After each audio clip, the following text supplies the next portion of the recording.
Enumeration form को कैसा fill करना है। बहुत सारे लोग इन्यूमरेशन फॉर्म को लेकर कंफ्यूज है, पैनिक है, इसको किस तरह से फिल करना है। तो इस वीडियो में हम देखेंगे जिसका नाम 2002 की लिस्ट में था वो लोग ये इन्यूमरेशन फॉर्म को कैसा फिल करना है, और जिसका नाम नहीं था बल्कि उनके माँ बाप का, दादी दादा, नानी नाना का नाम था, तो वो लोग कैसा फिल करना है। ये सारी चीजें इस वीडियो में हम कवर करेंगे स्टेप बाय स्टेप, जिससे आपको एक आइडिया हो जाएगा और आपके ओरिजिनल जो इन्यूमरेशन फॉर्म रहेगा उसमें आप गलती नहीं करेंगे ये वीडियो देखने के बाद। तो चलिए देखते हैं हम इन्यूमरेशन फॉर्म किस तरह से फिल करते हैं। तो आपके स्क्रीन पर दिख रहा होगा कि एक इन्यूमरेशन फॉर्म है ये। तो यहाँ देखिए आपको आपका बीएलओ का नाम रहेगा और नंबर रहेगा। फिर उसके नीचे देखेंगे आपको एक टेबल दिखेगा, वो आपको प्रिंटेड रहेगा, आपके डिटेल्स वहाँ आपको फिल करके आएंगे। आपकी ओल्ड पासपोर्ट साइज फोटो रहेंगी। उसके बाद न्यू अभी रिसेंट पासपोर्ट साइज फोटो आपको वहाँ अफिक्स करनी रहेंगी, लगानी होंगी। मगर याद रखिए वो जो फोटो रहेंगी वो आपको स्टेपल नहीं करना है, पिन नहीं करना है, बल्कि ये जो गम रहेंगी, ग्लू रहेंगी, उससे उसको अफिक्स करना है, वहाँ लगाना है। ये चीज़ है। अब नेक्स्ट टेबल में आएंगे। अब यहाँ आपको 3 टेबल दिख रहे हैं, ऊपर एक दिख रहा है, उसके नीचे 2 दिख रहे हैं। और जो ऊपर का टेबल है वहाँ आपको क्या करना है, आपके पर्टिकुलर्स जो रहेंगे अभी के वो आपको लिखना है। तो किस तरह से लिखना है हम यहाँ देखेंगे। फर्स्ट आपके डेट ऑफ बर्थ, आपकी डेट ऑफ बर्थ लिखना है। अब डेट ऑफ बर्थ कैसा लिखना है यहाँ देखिए, 15/August है तो 08-1995, इस तरह से आपको लिखना है। नेक्स्ट रहेगा आधार कार्ड। आधार कार्ड के पर्टिकुलर्स किस तरह से लिखना है आपको, 4 डिजिट्स जो रहेंगे उस तरह से आपको लिखना है। 4 डिजिट्स लिखना है, फिर स्पेस देना है, 4 डिजिट्स लिखना है, फिर स्पेस देना है। जिस तरह से आपका आधार नंबर रहता है उसी तरह से आपको लिखना है। और ये ऑप्शनल है, आप देना चाह रहे हैं तो दे सकते हैं, नहीं देना चाह रहे हैं तो नहीं दे सकते। नेक्स्ट आइए मोबाइल नंबर, जो आपका एग्जिस्टिंग करंट नंबर है जो चल रहा है वो आप यह नंबर आप लिखिए। नेक्स्ट है आपके फादर या गार्जियन का नेम लिखिए, जो आपके फादर है उनका आप लिखिए। किस तरह से लिखना है, जिस तरह से अभी आपके आईडीज में नंबर है, जो भी आपके प्रूफ्स में नंबर है उसी तरह से यहाँ आप इंक्लूड करिए आप। अब उसके बाद उनका एपिक नंबर जो at present voter ID card number है ना, वो नंबर आपको यहाँ लिखना रहेगा आपको। नेक्स्ट उसके बाद मदर्स नेम, वालदा का नाम लिखना रहेगा। फिर उसके बाद मदर का एपिक नंबर जो वोटर आईडी कार्ड का नंबर रहेगा ने एट प्रेजेंट वो आपको लिखना रहेगा। फिर उसके बाद स्पाउस नेम, अगर आप मैरिड है, हस्बैंड फिल कर रहे हैं तो वाइफ का लिखना है यहाँ। अगर वाइफ फिलअप कर रहे हैं ये फॉर्म तो हस्बैंड का लिखना है यहाँ नाम। जो जिस तरह से उनका नाम है उसी तरह से उनके आईडी कार्ड में उसी तरह से यहाँ लिखना है। फिर स्पाउस का यहाँ वोटर आईडी कार्ड नंबर लिखना है, एपिक नंबर लिखना है। अगर हस्बैंड फिलअप कर रहे हैं तो वाइफ का, अगर वाइफ फिलअप कर रहे हैं तो हस्बैंड का। ये आपका ऊपर का टेबल हो गया है। ये अगर आपके पास अभी वोटर आईडी कार्ड एग्जिस्टिंग में है और आपको यह फॉर्म मिल गया है तो जो आपके पास अभी एट प्रेजेंट वो वोटर आईडी कार्ड और जो डॉक्यूमेंट्स है उसी तरह से यहाँ आपको पर्टिकुलर्स आपके लिखना रहेगा। अब नीचे आ जाएंगे, 2 आपको कॉलम दिख रहे होंगे, एक लेफ्ट साइड में एक राइट साइड में कॉलम दिख रहा होगा। जो लेफ्ट साइड का कॉलम है, अगर आपका नाम 2002 की वोटर लिस्ट में आया था, प्रीवियस एसआईआर में आया था, तो यहाँ आपको आपके पर्टिकुलर्स लिखना है।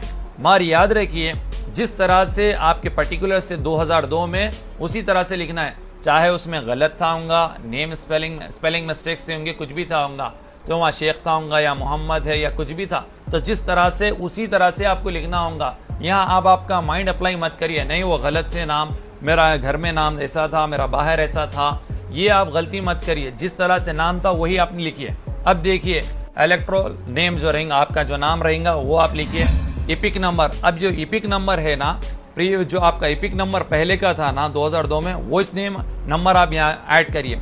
फिर उसके बाद रिलेटिव नेम में अगर मैं हूँ समझिए, अगर मेरा नाम 2002 की लिस्ट में था तो उसके बाजू मेरे फादर का नेम आता तो मैं फादर का नेम यहाँ लिखता हूँ। अगर उसी तरह से वाइफ है तो अपने हस्बैंड का नाम लिखते हैं ना, अगर 2002 की लिस्ट में उनके हस्बैंड के साथ आ रहा है तो उनका हस्बैंड का लिखते हैं। अब इसके बाद आएगा नेक्स्ट रिलेशनशिप। इन दोनों की रिलेशनशिप क्या है, जैसा कि मैं फिलअप करा और इसके साथ मेरे वालिद का नाम लिखा, फादर ऑफ लिखा, तो हम दोनों का रिलेशनशिप क्या है, फादर का है। अगर उसी तरह से वाइफ कर रहे हैं तो हस्बैंड लिखना है, तो इस तरह से आपको लिखना है।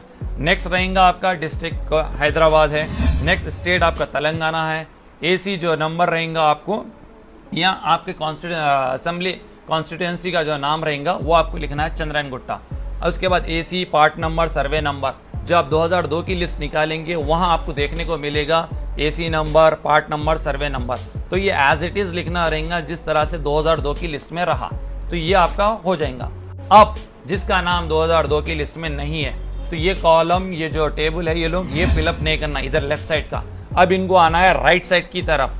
राइट साइड की तरफ आके अब क्या करना है, अब जिसके साथ आप मैपिंग करवाना चाहते हैं, जैसा कि आपके फादर का इनुमरेशन 2002 की लिस्ट में नाम था तो उनसे आप करवाना चाह रहे तो उनके लिखना है। अगर उनका नहीं था, आपके माँ का, वालदा का था तो उनका, दादी दादा का है तो उनका, नानी नाना का है तो उनका लिखना है। अब यहाँ फादर का एक एग्जाम्पल लेके समझेंगे। नेम लिखना है। नेम में क्या है, अब मैं फादर से कर रहा हूँ तो फादर का पर्टिकुलर्स लिखना है, जिस तरह से था उसी तरह से आपको लिखना है।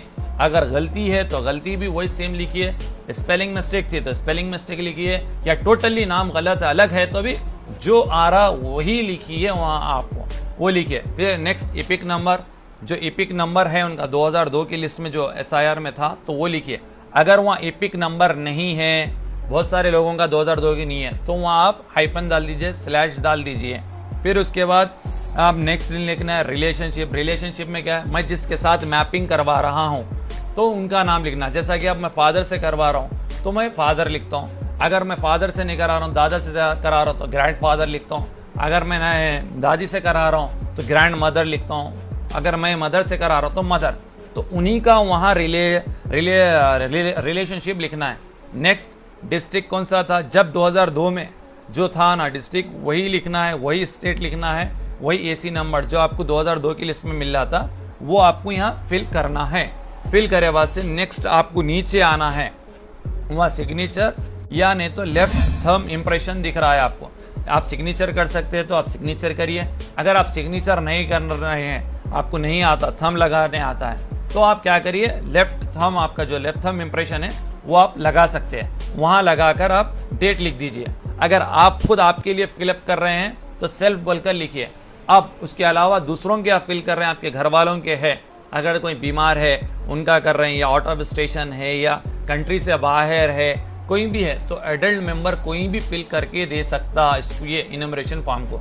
उसके बाद नेक्स्ट आएगा BLO को जब देंगे, BLO वहाँ सिग्नेचर करेंगे और एक्नॉलेज कर उसको डेट वाइज लेंगे। तो आपके दो फॉर्म्स मिलेंगे, एक BLO ले लेंगे और दूसरे पे एक्नॉलेज करके आपको देंगे। इस तरह से आपका इनमरेशन फॉर्म कंप्लीट हो जाएगा। जहाँ इफ अवेलेबल बोलकर आपको दिख रहा है, वहाँ है तो लिखना है मदर के वोटर ID कार्ड नंबर, नहीं है तो नहीं लिखना है। इफ बोल के ऑप्शनल है, वह आपको लिखना चाह रहे हैं तो लिखिए, नहीं लिखना चाह रहे हैं तो मत लिखिए। तो इस तरह से आप फिलअप कर सकते हैं। इसके रिलेटेड आपको कुछ भी क्वेश्चन है, क्वेरीज है, तो आप हमें कमेंट कर सकते हैं। अब नेक्स्ट में देखेंगे हम जो लोग यहाँ इंडिया में नहीं है, NRI है, वो लोग अपना इनमरेशन फॉर्म कैसा फिल कर सकते हैं। तो ये सारी चीज़ें नेक्स्ट वीडियो में हम कवर करेंगे। See you in the next video.